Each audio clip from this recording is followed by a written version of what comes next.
Hi, welcome to my 2023 Money Wrapped. This is something I saw another influencer do, and I thought it'd be a fun and challenging way to look back on the year, do a wrapped of some sort. So I wanted to partake, and we can go over, what I have seen through my financial year and what I'm looking forward to for this upcoming year as well. So here I have some totals. Here I have total saved, and here I have total spent. So this number here, it doesn't reflect entirely all the money I spent. So I didn't include things like rent and paying my car back in this. Those just kind of felt like costs that I don't have control over and I have to pay for. Those are not part of this number that you see here. Lastly, I have total investments that I made for 2023. One good thing that I'm pretty proud of is that I saved more than I spent, at least in the areas where, I have control over my spending. So that was honestly a nice surprise. I wasn't sure that this was going to happen. I'm going to try to continue to have that happen for next year as well. So next is my spend categorized.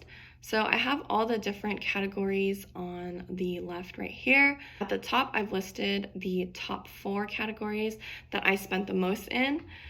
At the top spot, we have food and drink.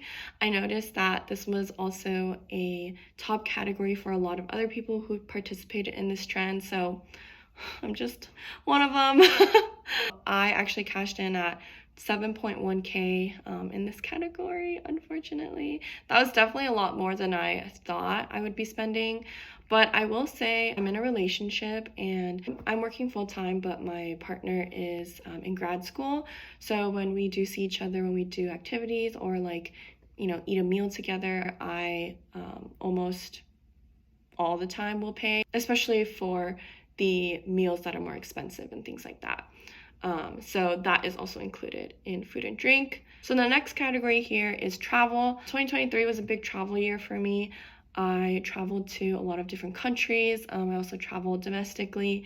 So I'm really not too surprised at this number at its rank. I think I'll be doing less traveling next year, and so this number will probably go down.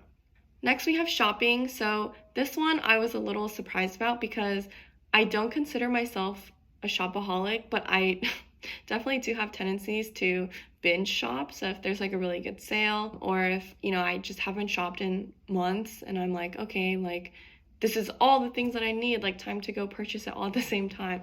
I'm definitely guilty of that. So I think that kind of adds up in a way that I don't expect it to. So I was kind of surprised that it came in third. So just something to watch for next year. The last category is health and wellness. So health and wellness is something that I personally feel like is an investment in myself. So this past year, I have held my Pilates membership for the entire year, which is really not cheap and quite expensive. Honestly, it took me a long time to pull the trigger to get that membership, but I don't regret it in any way because it's the first type of exercise that I've really been able to keep at and stay consistent with, and it does wonders for my mental health. And a lot of the times it's the one thing that I look forward to in the day, which is quite sad, but I love it, so I don't regret it, even though it's quite pricey. And another thing that I started doing in 2023 is I hired a nutrition coach. I just really wanted to get in the best shape of my life over the course of this 1 year with my coach. So that's also a big chunk of my health and wellness expense. The other categories in my spend are listed on the side here if you want to take a look at it. So we have things like groceries, gifts, we have electric charging, and we also have any car things that I had to deal with. So I was kind of surprised that groceries was sort of lower on the list. So in 2024, hopefully I want to bump up groceries so that food and drink amount that I spend will go down as a result. And so this is just another view at how I spent my money. Now looking at a monthly basis. At the bottom here, the different months across the year. Some months were spikes and some were just kind of chilling in the middle. For example, like July here. July was a spike because I traveled to Korea, so I spent a lot of money during that month. And also November here is a spike because I went shopping during Black Friday. Just seeing these trends over a visualization was really helpful. And another thing that I did that was really useful is I calculated my average spend per month, which came out to be around $2,000. I think this will be a good baseline for the upcoming months in this year. So I kind of know like, okay, a comfortable spend is around 2.1K. I really do want to be more aggressive about that, so I do want to hopefully spend less than 2K every month. And last but not least, I do have some goals for this upcoming year. So my first goal is to max out my 401k at work. I came really close in 2023, just kind of accidentally. I wasn't meaning to max it out or anything like that.